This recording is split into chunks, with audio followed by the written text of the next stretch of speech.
বলি একটা কথা বলি, একদম মনের কান দিয়ে শুনবেন। জান্নাতে যাওয়া সবার স্বপ্ন। আছি আমরা সবাই দুনিয়ায়। ঠান্ডা মাথায় ভেবে দেখলে দেখবেন এই দুনিয়া এবং জান্নাতের মাঝখানে কিন্তু দুইটা স্টেশন আছে, একটার নাম কবর, একটার নাম হাসর।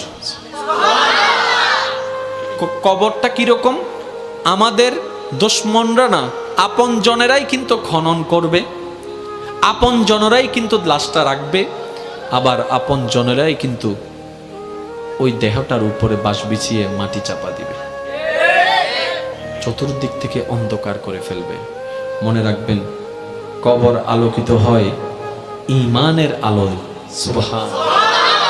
আর হাসর আলোকিত হবে আল্লাহর রহমতের সাথে আপনার আমলের আলোয়, সুবহানাল্লাহ।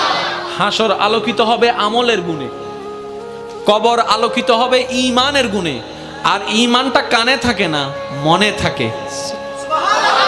তাহলে সেই মনটাকে যদি আপনি পরিষ্কার করে ফেলতে পারেন, হ্যাঁ সত্য, এটা একদিনে হয় না, এটা এক সপ্তাহে হয় না, এটা এক মাসে হয় না, এটা এক বছরে হয় না। এটা হচ্ছে বান্দা চেষ্টা করতেই থাকবে হিংসা থেকে যেন সে নিজেকে বাঁচাই রাখতে পারে। মন চাচ্ছে অন্যের বদনাম করতে, সে জিহ্বাকে কামড় দিয়ে রাখবে।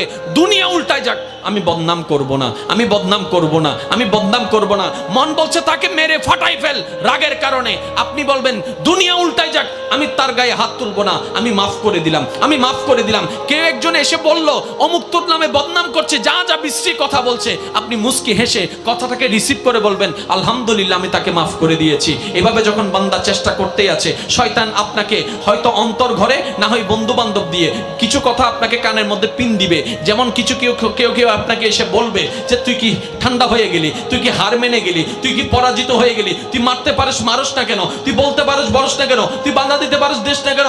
আপনি বলবেন দুনিয়াকে খুশি করার আমার দরকার নাই, আমার রবকে খুশি করার দরকার। সুবহানাল্লাহ। মনে রাখবেন ভাইয়ের একটা কথা, সব কিছুর মূলে রব। আপনি ডাইনে থাকেন, বামে থাকেন, সামনে থাকেন, পিছনে থাকেন, এভরিথিং, সব কিছুর মূলে গিয়ে রব। যেমন আসেন, কষ্ট নিবেন না আমার কথায়। কোন একটা মানুষ যদি প্রথমে ওই অ্যাক্সিডেন্ট হয়, প্রথমে হলো যে হন মেডিকেল ফুরিয়ে হন্ডা ডাক্তারে সাইয়েরা হবো চিরাং মেডিকেল লই যাব হন্ডা মাতন না হন্ডা চিরাং মেডিকেল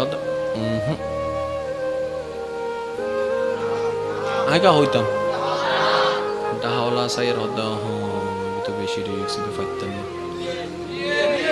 জোর হ না, ইয়া বারেন না জাগা স জান না, বারেন না ইন্ডিয়া হদ্দা ফাইতেন না।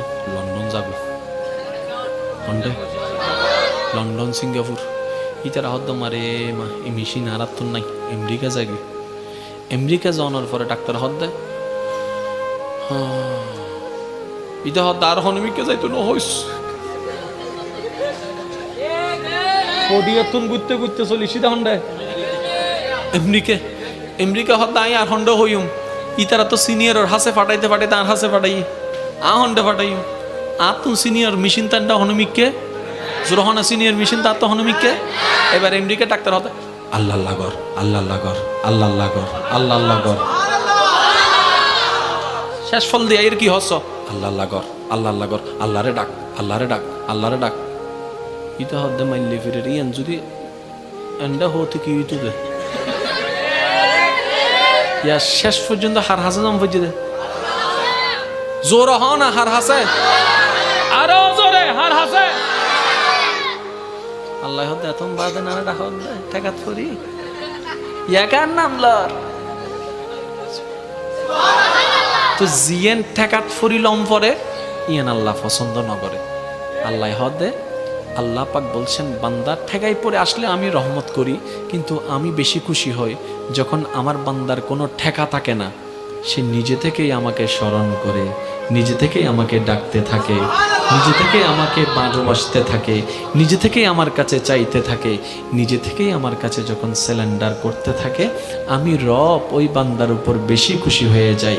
তাই তো 5 ওয়াক্ত ফরজ নামাজ আমার আদেশের কারণে আমার বান্দা দাঁড়িয়ে যায়, ব্যবসাকে পিছনে রেখে, চাকরিকে পিছনে রেখে, রান্নাঘরকে পিছনে রেখে, শত ব্যস্ততার মধ্যে আমার বান্দা 5 ওয়াক্তে 5 বার ওয়াক্তে ওয়াক্তে আমার ডাকে সাড়া দিয়ে নামাজে দাঁড়িয়ে যাচ্ছে।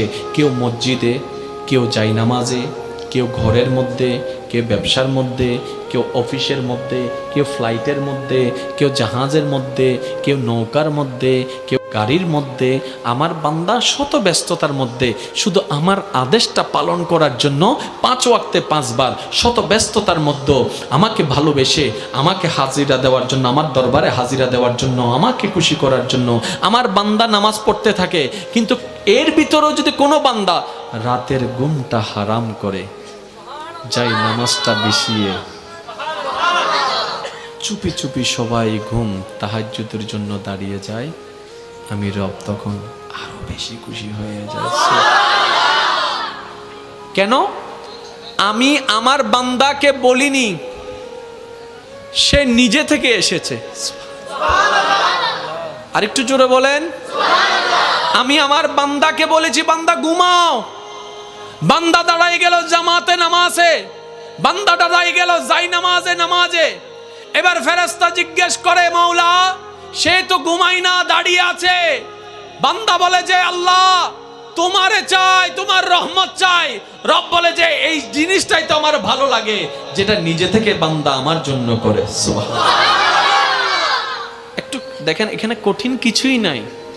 মনে রাখবেন ভাইয়েরা, সব কিছুর মূল্য হচ্ছে কে? তো যেখানে মূলটা আপনার আল্লাহ, আগে থেকে ওটা ওনাকে ধরে বসে থাকেন না। ওয়াতাসিমু বিহাবলিল্লাহ। সুবহানাল্লাহ। তাহলে কিন্তু আর এত দিক বেদিক ডাইন বাম করার কোনো সুযোগ দরকারই নাই। বলেন না?